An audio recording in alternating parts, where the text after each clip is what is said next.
विशेष या भागामध्ये आपल्या सगळ्यांचं स्वागत। मी प्रसाद काथे।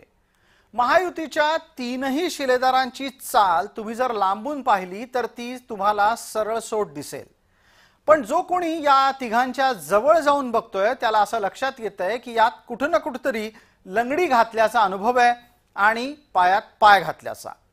महायुतीकडे बहुमत असताना हा नक्की खेळ काय आहे, कुणाचा आहे, कुणासाठी आहे हे सुद्धा तपासून पाहायला हवं। राज्यात भारतीय जनता पार्टी सगळ्यात मोठा पक्ष झाल्याचं स्वीकारून इतर दोन घटक पक्षांनी पुढे जायचं की आपलंच घोडं दामटावायचं असा सवालही या निमित्ताने विश्लेषक मांडू पाहतात। हे सगळं चर्चेला काय यावं तर डॉक्टर बाबासाहेब आंबेडकर यांच्या जयंतीच्या निमित्ताने चैत्यभूमीवर एक कार्यक्रम आयोजित करण्यात आला होता। त्या कार्यक्रमामध्ये थेट मुख्यमंत्री देवेंद्र फडणवीस यांचं भाषण झालं आणि इतर दोन उपमुख्यमंत्र्यांची भाषणं झालीच नाहीत। महायुतीच्या बाबत नवी चर्चा ही तिथूनच सुरू झाली। ही चर्चा समजून घेण्याच्या आधी तुम्हाला चैत्यभूमी इथे नक्की काय घडलं ते आम्ही दाखवणार आहोत। नीट पहा।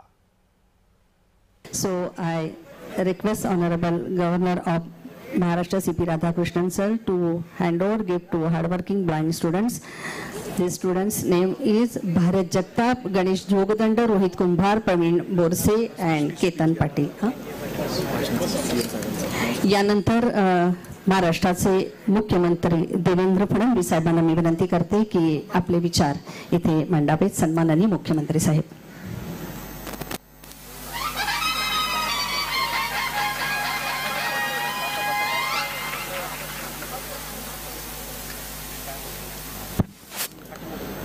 महाकारुणी तथागत भगवान गौतम बुद्ध, क्रांतीचे महासूर्य भारतरत्न डॉक्टर बाबासाहेब आंबेडकर यांच्या चरणी नतमस्तक होतो।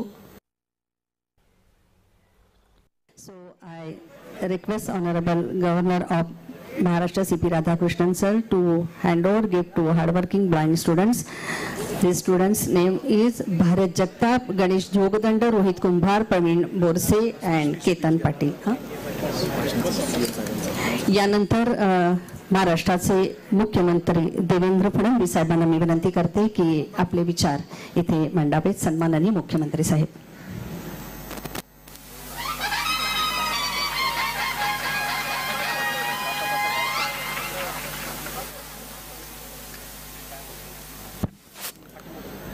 महाकारुणी तथागत भगवान गौतम बुद्ध, क्रांतीचे महासूर्य भारतरत्न डॉक्टर बाबासाहेब आंबेडकर यांच्या चरणी नतमस्तक होतो।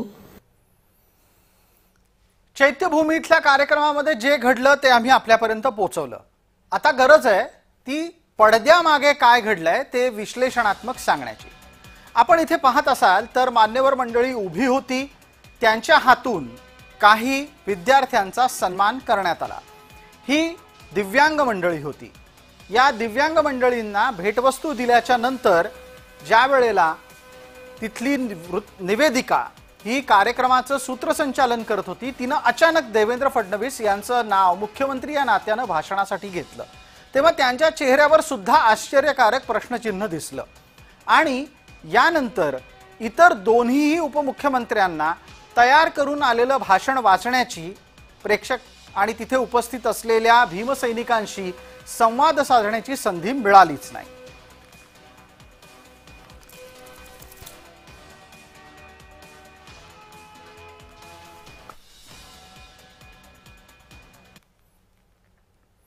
यानंतर आपण पाहूया की मुख्यमंत्री फडणवीस यांचं अचानक भाषण होणं अपेक्षित होतं का।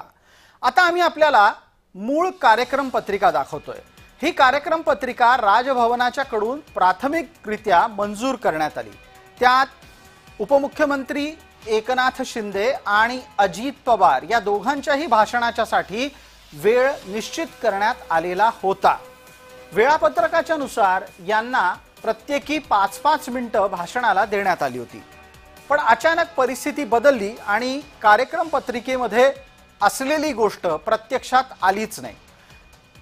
त्याहीपेक्षा महत्त्वाचं म्हणजे मान्यवरांना हे लक्षातच आलं नाही की आपलं भाषण गायब झालेलं आहे. सरकारी कार्यक्रमांमध्ये हा झालेला घोळ लक्षात यायला हवा होता किंवा त्याबद्दल तशी सूचना करून द्यायला हवी होती. आपण एकाच वेळेला चैत्यभूमीवर जे घडलं त्याचीही दृश्य पाहू आणि दुसऱ्या बाजूला कार्यक्रम पत्रिका पण पाहू.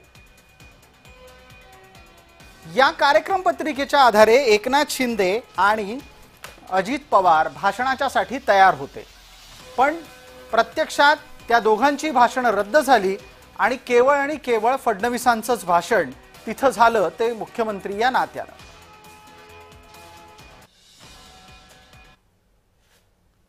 एकनाथ शिंदे यांचं भाषण अचानक टाळलं गेल्यानं सगळ्यांच्याच भुवया उंचावल्या आणि तशीच परिस्थिती अजित पवार यांच्याही बाबतीत होती. शिंदे यांनी मात्र हा वाद न वाढवायचं ठरवलंय.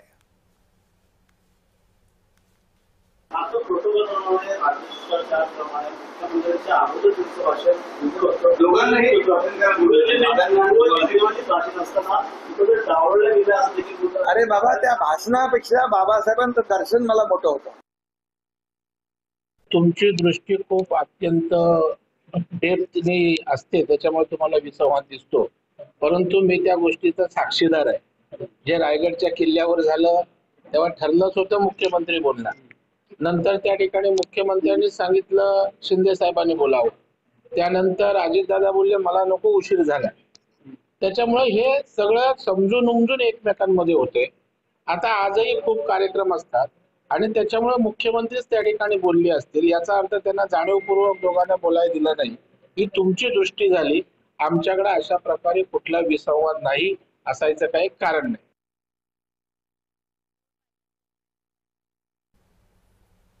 या प्रकरणावर राजकीय विश्लेषकांचं निरीक्षण आहे का?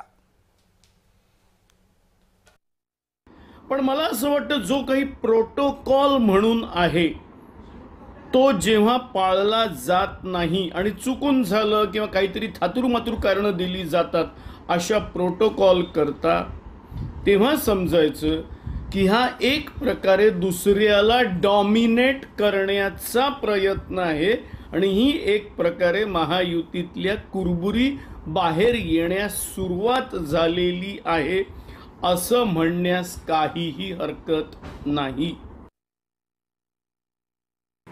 राजभवन प्रशासनाने या संदर्भात काही स्पष्टीकरण दिले. हा कार्यक्रमात राज्यपाल उपस्थित राहणार असल्यामुळे सारा कार्यक्रम हा राजभवन प्रशासनाशी संबंधित असतो. त्यामुळे प्रोटोकॉलनुसार हा कार्यक्रम ठरला जातो आणि त्याची अंमलबजावणी तशीच होते. यामुळे राज्यपाल किंवा मुख्यमंत्री या प्रोटोकॉलचा प्रमुख म्हणून हा कार्यक्रम निश्चित होतो.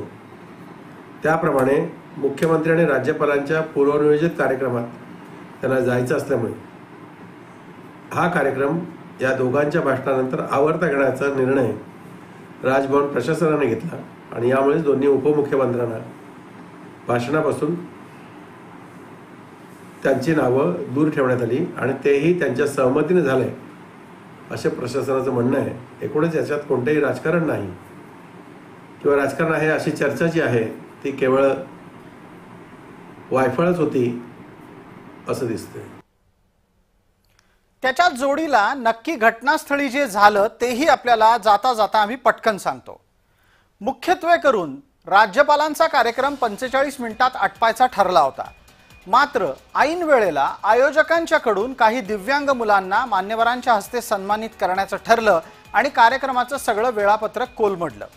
वेळेत कार्यक्रम पूर्ण करण्यासाठी मग उपमुख्यमंत्र्यांच्या भाषणावर कात्री चालवली गेली.